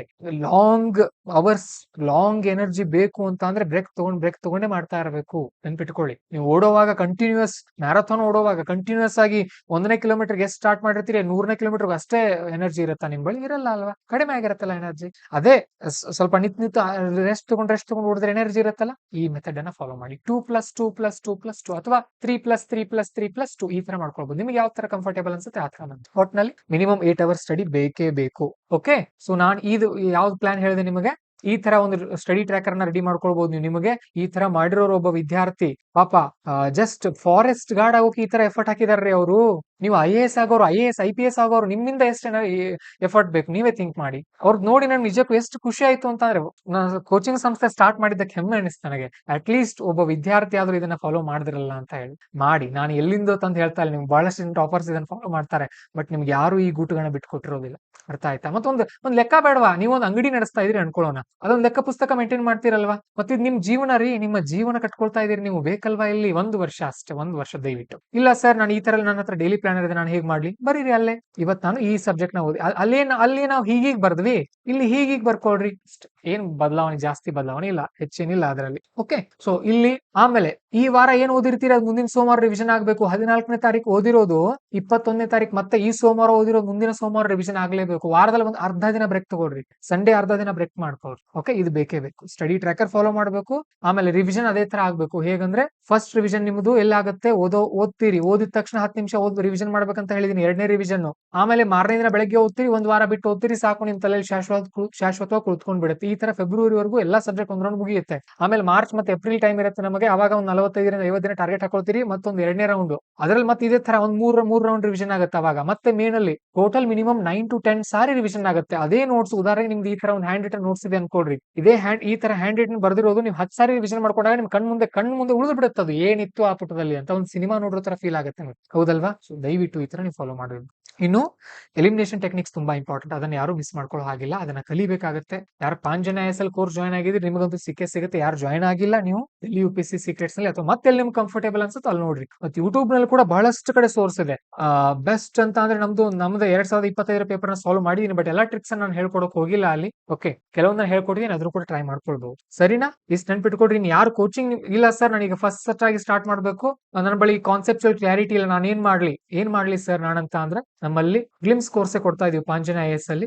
ಆಪ್ ಅಲ್ಲಿ ಏಕಲವ್ಯ ಪ್ಲಸ್ ಅಂತ ಒಂದು ಸೆಕ್ಷನ್ ಇದೆ, ಅಲ್ಲಿ ಹೋಗಿ ಪ್ರಿಲಿಮ್ಸ್ ಕೋರ್ಸ್ ಜಾಯ್ನ್ ಆಗ್ಬೋದು. ಕನಿಷ್ಠ ನಿಮಗೆ ನೀವು ಪ್ರತಿದಿನ ಒಂದು 4 ರಿಂದ 5 ಗಂಟೆ ಕ್ಲಾಸಸ್ ನಾನು ಕೇಳ್ತೀನಿ ಸರ್ ಅಂದ್ರೆ ಒಂದು 5 ತಿಂಗಳು ಎಲ್ಲ ಸಬ್ಜೆಕ್ಟ್ ಮುಗಿಯುತ್ತೆ. 4 ತಿಂಗಳಲ್ಲಿ ಇಂಪಾರ್ಟೆಂಟ್ ಸಬ್ಜೆಕ್ಟ್ ಅಂತೂ ನೀವು ಮುಗಿಸ್ಕೊಳ್ಬಹುದು. ಅಟ್ಲೀಸ್ಟ್ ಜನವರಿ ಎಂಡ್ಗೆ ಇಂಪಾರ್ಟೆಂಟ್ ಸಬ್ಜೆಕ್ಟ್ ನ ಮುಗಿಸ್ಕೊಂಡು ನೀವು ಪ್ರಿಲಿಮ್ಸ್ ರೆಡಿ ಆಗೋ ತರ ಮಾಡ್ಕೊಳ್ಬಹುದು. ಇಲ್ಲ ಸರ್ ನಾನು ಬೇರೆ ಕಡೆ ಕೋಚಿಂಗ್ ತಗೊಂಡಿದ್ದೀನಿ ಈಗಾಗಲೇ, ಕೆಲವೊಂದು ಸಬ್ಜೆಕ್ಟ್ ನನಗೆ ಕ್ಲಾರಿಟಿ ಇಲ್ಲ, ಉದಾಹರಣೆಗೆ ಎಕನಾಮಿ ಬಗ್ಗೆ ನನಗೆ ಕ್ಲಾರಿಟಿ ಇಲ್ಲ, ಬನ್ನಿ ಜಾಯ್ನ್ ಆಗಿ. ಎಕನಾಮಿ ಸಬ್ಜೆಕ್ಟ್ ಸಿಂಗಲ್ ಸಬ್ಜೆಕ್ಟ್ ಗಳು ಕೂಡ ಸಿಗುತ್ತೆ ನಿಮಗೆ. ಇಲ್ಲ ಸರ್ ನಾನು ಕೋಚಿಂಗ್ ಎಲ್ಲಾ ಕಡೆ ತಗೊಂಡಿದ್ದೀನಿ, ನನ್ನ ತಯಾರಿ ಚೆನ್ನಾಗಿದೆ, ನಾನು ಫಾಲೋ ಮಾಡ್ತೀನಿ ಅಂತ ಅಂದ್ರೆ ಪರವಾಗಿಲ್ಲ, ವೆರಿ ಗುಡ್, ನನಗೆ ಖುಷಿ ಆಗುತ್ತೆ. ನೀವು ಮಾಡಿ, ತಯಾರಿ ಮಾಡಿ, ನಿಮ್ಮಿಂದ ಸಾಧ್ಯ ಇದೆ. ನಮಗೆ ಏನೇನ್ ಸಮಸ್ಯೆ ಆಗಿತ್ತು ಆ ಸಮಸ್ಯೆಗೆ ಪರಿಹಾರ ಕೊಡೋಕೆ ನಾವು ಪಾಂಜನ ಎಸ್ನ ಸ್ಟಾರ್ಟ್ ಮಾಡಿರೋದು. ನಿಮ್ಮಿಂದ ರ್ಯಾಂಕ್ ಗಳನ್ನ ನಮ್ಮ ಕರ್ನಾಟಕ ಬಯಸುತ್ತೆ. ಯಾಕಂದ್ರೆ ವಿ ಆರ್ ಇಂಟೆಲಿಜೆಂಟ್ ಪೀಪಲ್. ಕರ್ನಾಟಕದವ್ರು ನಾವು ಇಂಟೆಲಿಜೆಂಟ್ ಇದೀವಿ. ಬಿಹಾರದವರು, ಉತ್ತರ ಪ್ರದೇಶದವರು ನಮಗಿಂತ ಮುಂದೆ ಹೋಗ್ತಾ ಇದ್ದಾರೆ. ದೊಡ್ಡ ದೊಡ್ಡ ಆಫೀಸ್ ಅಲ್ಲಿ ಎಲ್ಲ ಅವರೇ ಸೆಕ್ರೆಟರಿ ಪೋಸ್ಟ್ ಗಳಲ್ಲಿ ಕೂತ್ಕೊಳ್ತಾ ಇದ್ದಾರೆ. ನಾವು ಎಲ್ಲ ಏನಾಗ್ತಾ ಇದೀವಿ, ಲೇಟ್ ಆಗಿ IAS ಆಫೀಸರ್ ಗಳಾಗ್ತೀವಿ, IPS ಆಫೀಸರ್ ಗಳಾಗ್ತೀವಿ. ಇದರಿಂದ ಟಾಪ್ ಪೋಸ್ಟ್ ಗಳಲ್ಲಿ ನಮ್ಗೆ ಹೋಗೋಕ್ ಆಗ್ತಾ ಇಲ್ಲ. ಯಾಕಂದ್ರೆ ಸರಿಯಾದ ಮಾರ್ಗದರ್ಶನ ಇಲ್ಲ. 21, 22 ಆಗ್ಲೇಬೇಕು ನಮ್ಮವ್ರು ಇನ್ ಮುಂದೆ. ಇವತ್ತು ಶಾಲಿನಿ ರಜನೀಶ್ ಮೇಡಮ್ ಅವರು ಮುಖ್ಯ ಕಾರ್ಯದರ್ಶಿಗಳಿದ್ದಾರೆ. ಯಾಕಂದ್ರೆ ತುಂಬಾ ಚಿಕ್ಕ ವಯಸ್ಸಿನಲ್ಲಿ ಆಫೀಸರ್ ಆಗ್ಬಿಟ್ರು ಅವರು. ಹರಿಯಾಣದವ್ರು ಅನ್ಸುತ್ತೆ ಅವ್ರು, ಹೌದಲ್ವಾ? ಹಾಗಾಗಿ ನೀವು ಮಾಡಿ, ನಾವಿದೀವಿ ನಿಮ್ಮ ಬೆನ್ನ ಹಿಂದೆ. ನಿಮ್ಗೆ ಮತ್ತೇನೇನ್ ಡೌಟ್ಸ್ ಇದೆ ಪ್ರಿಲಿಮ್ಸ್ ಬಗ್ಗೆ ಕಮೆಂಟ್ ಸೆಕ್ಷನ್ ಬರೀರಿ. ಓಕೆ, ಆಮೇಲೆ ಯೂಟ್ಯೂಬ್ ನಲ್ಲಿ ಬಹಳಷ್ಟು ಕಡೆ ಚೆನ್ನಾಗಿರೋ ಸೋರ್ಸ್ ಗಳು ಸಿಗುತ್ತೆ. ಇಷ್ಟೇ ಇರೋದು UPSC ಅಂತ ಅಂದ್ರೆ ಏನೇನೋ ಇದೆ ಅಂತ ಅನ್ಕೊಂಡ್ ಕೂತ್ಕೊಳ್ಬೇಡಿ. ಒಂದು ಸರಿಯಾದ ಕ್ಲಾಸಸ್, ಒಂದು ಸರಿಯಾದ ನೋಟ್ಸ್, ಆಮೇಲೆ NCERT ಓದ್ಬೇಕಾ ಬೇಡವಾ ಅದೆಲ್ಲ ಬಹಳ ತಲೆಗೆ ಹಾಕೊಳಿಕ್ ಹೋಗ್ಬಿಡಿ. NCERT ನಲ್ಲಿ ಜಿಯೋಗ್ರಫಿ ಕಂಪಲ್ಸರಿ. ಜಿಯೋಗ್ರಫಿ NCERT ಬಿಟ್ಟು ಬೇರೆ ಬರಲ್ಲ. ಒಂದ್ 2-3 ಕ್ವಶನ್ ಹೊರಗಡೆಯಿಂದ ಬರಬಹುದು. ಮತ್ತೆ ಹಿಸ್ಟ್ರಿ ಕೂಡ ಇಂಪಾರ್ಟೆಂಟ್ ಆಗುತ್ತೆ NCERT, ಬಟ್ ಓದ್ಲೇಬೇಕಂತ ಇಲ್ಲ. ಯಾಕಂದ್ರೆ ನಾನು ತೋರಿಸ್ತೇನೆ ನಿಮ್ಗೆ, ಹಿಸ್ಟ್ರಿ ಬಿಟ್ಟು ಕೂಡ ನಾವು ಪ್ರಿಲಿಮ್ಸ್ ನ ಕ್ಲಿಯರ್ ಮಾಡ್ಕೊಳ್ಬಹುದು. ಯಾಕಂದ್ರೆ ತುಂಬಾ ಡಿಫಿಕಲ್ಟ್ ಕ್ವಶನ್ ಗಳನ್ನ ಕೇಳ್ತಾರೆ ಹಿಸ್ಟ್ರಿನಲ್ಲಿ. ಅಟ್ಲೀಸ್ಟ್ 12ರಲ್ಲಿ ಒಂದು 3 ಸಾಲ್ವ್ ಮಾಡೋಕ್ ಬಂದ್ರು ಕೂಡ ಸಾಕಾಗುತ್ತೆ ನಿಮಗೆ. ಅರ್ಥ ಆಗ್ತಾ ಇದೆಯಾ? ನಿಮಗ್ ಮತ್ತೇನೇನ್ ಪ್ರಶ್ನೆಗಳಿದೆ ಪ್ರಿಲಿಮ್ಸ್ ಬಗ್ಗೆ ಈಗಲೇ ಕೇಳಿ, ಉತ್ತರ ಕೊಡೋಕ್ ಪ್ರಯತ್ನ ಪಡ್ತೀನಿ ನಾನು. ನೀವು ಪ್ರಿಲಿಮ್ಸ್ ಕ್ಲಿಯರ್ ಮಾಡ್ಬೇಕು ನೋಡಿ, ಅಷ್ಟೇ. ನನ್ನ ಉದ್ದೇಶ ಅಷ್ಟೇ, ನನ್ನ ಆಸೆ ಅಷ್ಟೇ. ನಿಮ್ಮ ಗೆಲುವೇ ನಮ್ಮ ಗೆಲುವು. ನೀವು ಗೆದ್ರಿ, ನಾವು ಗೆದ್ವಿ ಅಂತ ಅರ್ಥ. ಮತ್ತೆ ನಮ್ಮ ಡಿಸ್ಕ್ರಿಪ್ಷನ್ ಅಲ್ಲಿ ಕೆಲವೊಂದು ವಿಡಿಯೋಗಳಿದೆ. ಓದೋದು ಹೇಗೆ, ರಿವಿಷನ್ ಮಾಡೋದು ಹೇಗೆ, ನೋಟ್ಸ್ ಮಾಡೋದು ಹೇಗೆ, ಡಿಫಿಕಲ್ಟ್ ಸಬ್ಜೆಕ್ಟ್ ಕಲಿಯೋದು ಹೇಗೆ, ಆ 4 ವಿಡಿಯೋಗಳನ್ನ ಫ್ರೀ ಇದ್ದಾಗ ನೋಡ್ಕೊಳ್ಳಿ. ಅಷ್ಟು ಮಾಡಿ, ಕ್ಲಿಯರ್ ಮಾಡಿ. ಪ್ರಿಲಿಮ್ಸ್ ಕ್ಲಿಯರ್ ಆದ್ಮೇಲೆ ದಯವಿಟ್ಟು ಒಂದು ಮೆಸೇಜ್ ಹಾಕಿ ನನಗೆ, ಸರ್ ಈ ಟ್ರಿಕ್ಸ್ ನಾನು ಯೂಸ್ ಮಾಡಿದೆ ಅಂತ. ನನಗೆ ಖುಷಿ ಆಗುತ್ತೆ. ನಾವೇನ್ ನಿಮ್ ಹೆಸರು ಹೇಳ್ಕೊಂಡು ಪೋಸ್ಟರ್ ಹಾಕಲ್ಲ. ಯಾಕಂದ್ರೆ ನೀವು ನಮ್ಮಿಂದ ಎಷ್ಟು ಹೆಲ್ಪ್ ತಗೊಂಡಿದ್ದೀರಿ ಅಷ್ಟನ್ನ ನಾವು ಮಾತ್ರ ಕ್ಲೇಮ್ ಮಾಡಬಹುದು. ಬಟ್ ನಮಗೂ ಒಂದು ಖುಷಿ ಇರುತ್ತೆ. ಹೇಗೆ ಒಬ್ಬ ವಿದ್ಯಾರ್ಥಿ ನೀವು ಎಕ್ಸಾಮ್ ಪಾಸ್ ಆದಾಗ ನಿಮ್ಗೆ ಖುಷಿ ಆಗುತ್ತಲ್ಲ, ಅವಾಗ ನಮಗೂ ಒಂದು ಖುಷಿ. ಯಾಕಂದ್ರೆ ನಮ್ಮ ವಿದ್ಯಾರ್ಥಿಗಳು ಇದನ್ನ ಯೂಸ್ ಮಾಡ್ಕೊಂಡಿದ್ರೆ ಇಷ್ಟ ಅವ್ರಿಗೆ ಅನುಕೂಲ ಆಯ್ತು ಅಂತ, ಹೌದಲ್ವಾ? 2026ರ ಪ್ರಿಲಿಮ್ಸ್ 2025ರ ತರಾನೇ ಇರುತ್ತೆ. 2023ರ ತರ ಇರಲ್ಲ. 2023 ಪರೀಕ್ಷೆ ಯಾರ್ಯಾರು ಬರೆದಿದ್ದಾರೆ, ಬಹಳಷ್ಟು ಜನ ಹೆದರಿದ್ರು. ನಾನು ಕೂಡ ಹೆದರಿದ್ದೆ, ಅಯ್ಯೋ ಈ ತರ ಆದ್ರೆ ನಾವ್ ಹೇಗೆ ಇದ್ರಲ್ಲಿ ಮುಂದುವರಿಯೋದು ಅಂತ. ಬಟ್ 24-25ರ ಟ್ರೆಂಡ್ ಅನ್ನ ನೋಡಿದಾಗ ಎಸ್, ಒಂದು ಫ್ಲೋ ಇದೆ UPSC ನಲ್ಲಿ. ಆ ಫ್ಲೋ ಅನ್ನ ಯಾರು ಕ್ಯಾಚ್ ಮಾಡ್ಕೊಳ್ತಾರೆ, he can clear the prelims and he will clear the mains and he can definitely get good marks in interview and he can achieve top most rank in UPSC. ಅರ್ಥ ಆಯ್ತಾ? So foundation ನ strong ಮಾಡ್ಕೊಳ್ಳಿ. Prelims clear ಆಗೋವರೆಗೂ static ಮೇಲೆ focus ಇರಲಿ. ಅದು clear ಆದ ತಕ್ಷಣ ಮೇನ್ಸ್ ಕ್ಲಿಯರ್ ಮಾಡೋ ಸಾಮರ್ಥ್ಯ ಬಂದಿರುತ್ತೆ ನಿಮಗೆ, ಬಂದಿರುತ್ತೆ. ಬರ್ಲಿಲ್ಲ ಅಂದ್ರೆ ನಾವು ಬರೆಸ್ತೀವಿ, ನಾನು ಇರ್ತೀನಿ ನಿಮ್ ಜೊತೆ. ಓಕೆ, ಸರಿ. ಮತ್ತೇನಾದ್ರು ಡೌಟ್ಸ್ ಇದ್ರೆ ಕಮೆಂಟ್ ಸೆಕ್ಷನ್ ಬರೀರಿ. ನಿಮ್ಮ ಈ ವರ್ಷದ ಸೀರಿಯಸ್ ನಿಮ್ಮ ಫ್ರೆಂಡ್ಗೆ ದಯವಿಟ್ಟು ಇದನ್ನ ಶೇರ್ ಮಾಡಿ. ಯಾರು ಬಹಳಷ್ಟು ವರ್ಷದಿಂದ ಪ್ರಿಲಿಮ್ಸ್ ಅಲ್ಲಿ ಫೇಲ್ ಆಗ್ತಾ ಇದ್ರೆ ಅವ್ರಿಗೆ ಇದನ್ನ ಶೇರ್ ಮಾಡಿ. 2025ರ UPSC ಪ್ರಿಲಿಮ್ಸ್ ಪೇಪರ್ ಅನ್ನ ಯೂಟ್ಯೂಬ್ ಅಲ್ಲಿ ನಾವು ಅನಾಲಿಸಿಸ್ ಮಾಡಿದೀವಿ, ಹೋಗಿ ಚೆಕ್ ಮಾಡ್ಕೊಳ್ಳಿ. 1.5 ರಿಂದ 2 ಗಂಟೆಗಳ ವಿಡಿಯೋ ಇದೆ, ನಿಮ್ಗೆ ಖಂಡಿತವಾಗ್ಲೂ ಹೆಲ್ಪ್ ಆಗುತ್ತೆ. ನೀವು ಕ್ಲಿಯರ್ ಮಾಡ್ತೀರಿ, ಮಾಡೇ ಮಾಡ್ತೀರಿ. ಎಸ್ ಸರ್ ಐ ವಿಲ್ ಅಂತ ಒಂದ್ಸಾರಿ ಕಮೆಂಟ್ ಸೆಕ್ಷನ್ ಬರೀರಿ. ಡೌಟ್ಸ್ ಇದ್ರೆ ಡೌಟ್ ಕೂಡ ಬರ್ದಿರಿ. ನಿಮ್ಮ ಗೆಲುವೇ ನಮ್ ಗೆಲುವು. ನೀವು ಗೆದ್ದೇ ಗೆಲ್ಬೇಕು, ಗೆಲ್ತೀರಿ ಅಷ್ಟೇ. All the best.